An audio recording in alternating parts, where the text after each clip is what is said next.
बिस्मिल्लाहिर्रहमानिर्रहीम। अस्सलाम वालेकुम नाजरीन, आप देख रहे हैं दोस्तों स्पीक्स और उम्मीद है कि आप सब खैरियत से होंगे। ज़ारा कत्ल केस के हवाले से डिस्कस कर रहे हैं। कदीर जो कि ज़ारा का शोहर है, उनके पहला इंटरव्यू ने एक तरह से तहलका मचा के रख दिया है इस केस के अंदर, और ऐसी ऐसी चीज़ें जो है वो खुल के सामने आ गई हैं जो कि इससे पहले आप नहीं जानते थे। शायद इस हवाले से कुछ सही और एग्जैक्ट इन्फॉर्मेशन जो है वो नहीं आ रही थी। अब कदीर ने इस तमाम तर वाक़े के ऊपर खुल के बात करना शुरू की है। पहले पार्ट के अंदर मैंने आपको बताया था कि किस तरह से ये सारा वाक़या पेश आया। उसने जो है वो अपनी बहन यास्मीन को जिस तरह से फ़ोन करके पूछा था, इब्तदाई जो मालूमात थी वो पहले पार्ट के अंदर आपको दी। इस पार्ट के अंदर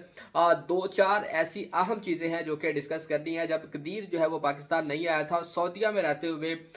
किस तरह से उसको इस सारे वाक़े का पता चला, किस तरह से वो शब्बीर के साथ यानी कि अपने ससुर के साथ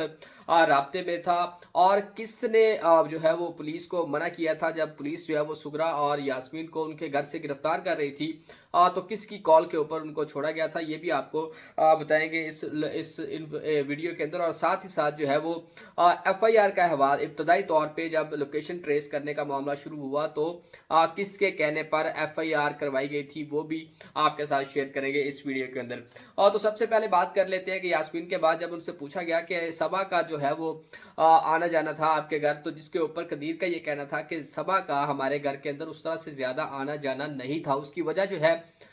वो ये कदीर का ये कहना था कि सबा के चूंकि बच्चे जो हैं वो बड़े हैं, इसलिए उसको उस तरह से टाइम नहीं मिलता और वो ज़्यादातर जो है वो अपने घर में ही रहती है। इसलिए जो है वो उसका जो है वो ज़्यादा इंटरेक्शन नहीं था, अम्मी के घर उनका आना जाना नहीं था। जबकि यास्मीन का और उनकी वालदा का एक ऐसा रिश्ता था कि वो एक दूसरे को बहनों की तरह ट्रीट करती थी, एक दूसरे की तरफ आना जाना मिलना मिलाना हर तरह से वो इतना क्लोज थे कि माँ बेटी जो है वो बिल्कुल दोस्तों की तरह बहनों की तरह रहती थी। इसीलिए यास्मीन की जो है वो बार बार जो है अटैचमेंट रहती थी अपनी माँ की तरफ और वो आना जाना लगा रहता था। इसीलिए ये ज़्यादातर इस केस के अंदर जो इन्वॉल्वमेंट पाई गई है वो यास्मीन की और सुगरा की ही पाई गई है, और उसकी वजह भी कदीर ने अब बता दी है। खैर उसके बाद जो है शब्बीर को कदीर बार बार कॉल कर रहा था कि अब आप जाएं और घर जाकर जो है वो देखें कि क्या मामलात है और किस तरह से ये चीज़ें जो है वो वहाँ पे हो रही है। ज़ारा जो है वो क्यों नहीं मिल रही, किस तरफ गई है, जो भी मामला था तो आप जाके खुद घर जाके देखें ताकि चीज़ें जो है वो क्लियर हो सके। इस दौरान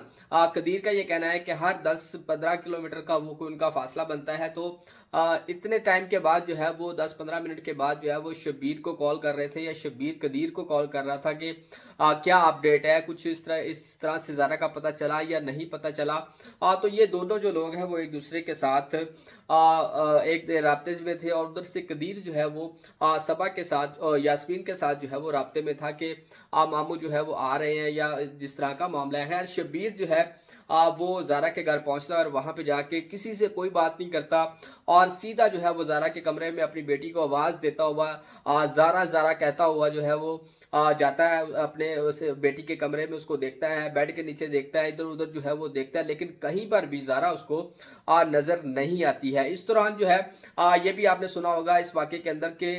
वीडियो कॉल के ऊपर मौजूद था कदीर, और वो अपने घर वालों के साथ जो है वो बात कर रहा था जब शब्बीर वहाँ पे पहुँचा था। जिसके बाद ये भी कहा गया कि इनके दरमियान जो है वो लड़ाई झगड़ा भी हुआ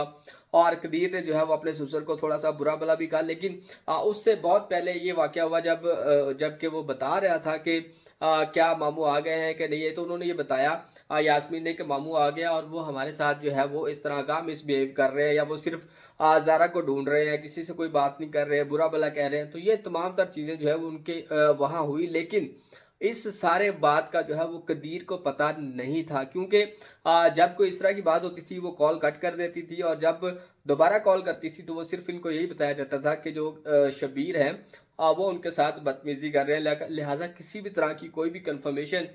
या कोई भी ऐसी चीज़ जो है वो कदीर की जानब से नहीं की गई कि वहाँ पे कोई लड़ाई हुई थी, कोई बात हुई थी या कुछ भी हुआ था। इस हवाले से कदीर ने यह कहा है कि मुझे इस बात का इल्म नहीं है, जो कि बाद में इसको पता चला मुख्तलिफ ज़राए से कि इस तरह से बातें जो है वो वहाँ पे होती रही है। तो ये था एक तरह का मामला, जिसके बाद शब्बीर ने कदीर को कहा कि मेरी बेटी जो है वो इनके पास ही है, इन्होंने उनके साथ जो है वो कुछ गलत कर दिया है, और बाद में इसको जो है वो बाद में जब सीसीटीवी में देखा गया तो उनको घर जो है वो साफ नज़र आया। शबीर ने देखा, कदीर ने देखा, लेकिन उस वक्त मौका के ऊपर कदीर को इस बारे में कोई भी इल्म नहीं था कि इनके घर में क्या वारदात हुई है, क्या इनके घर के अंदर इसको वॉश आउट किया गया है, धोया गया है या किसी तरह का और कोई मामला पेश आया है। कदीर के बकौल उसे इसकी चीज़ की किसी भी तरह की कोई भी बात का पता नहीं है। बहरहाल कदीर के बकौल उसने जो है वो इमरजेंसी में अपनी जो है वो टिकट करवाई। टिकट उसका ये कहना है कि वो पाकिस्तान हर हाल में आना चाहता था और कहीं की भी उसको टिकट मिलती, इस्लामाबाद की, कराची की, मुल्तान की, जहाँ पे भी वो उसने जो है वो अप्लाई किया और बहरहाल उसको जो है वो इस्लामाबाद की टिकट मिली और उसने वहाँ का जो है वो सफ़र किया। इस दौरान इनके घर में जो है वो मुख्तलिफ लड़ाई झगड़े होते रहे, बातें होती रही, लेकिन इसने सिर्फ और सिर्फ सबसे एक रिक्वेस्ट की कि मैं सुबह तक जो है वो पहुंच जाऊंगा, लिहाजा आप किसी भी तरह का कोई भी काम अभी ना करें, मेरे आने का इंतज़ार करें और उसके बाद जो है क्या कुछ भी जो मामलात होंगे वो उसके बाद किया जाएगा। बहरहाल उसके बाद जब उन्होंने ये वहाँ पे पहुँचा है और एफआईआर इस हवाले से करवाई गई है, तो ये भी कहा गया कि एफआईआर जो है वो कदीर के कहने के ऊपर करवाई गई, क्योंकि इसने ये कहा था कि मेरे आने से पहले सिर्फ और सिर्फ ज़ारा का जो है वो इसलिए पता चल सकता है कि उसके फ़ोन की जो है वो लोकेशन ट्रेस की जाए या इस तरह का कोई एक्टिविटी की जाए जिससे उसकी लोकेशन कंफर्म हो, मोबाइल उसकी जो कंफर्म हो और उसके बाद ये चीज़ें जो है वो आसान हो जाएंगी। बस इसके लिए जो है कहा यह गया कि आप कोई भी ऐसा रिसोर्स पुलिस की मुआवनत के बगैर इस्तेमाल नहीं कर सकते। लोकेशन ट्रेस करने के लिए आपको पुलिस की जो है वो मदद दरकार होगी और उसके लिए आपको जो है वो एफआईआर करवानी पड़ेगी, जिसके ऊपर कदीर की रजामंदी के साथ जो ज़ारा के वालिद है शब्बीर, उन्होंने ये एफआईआर करवाई और उसके बाद जो है वो पुलिस ने सुबह फजर के टाइम इनके घर में रेड किया और कुछ भी जो देखने के बाद इनके घर से जो है वो सुगरा को और जो इसकी बहन है यास्मीन उसको गिरफ्तार करके ले गई। लेकिन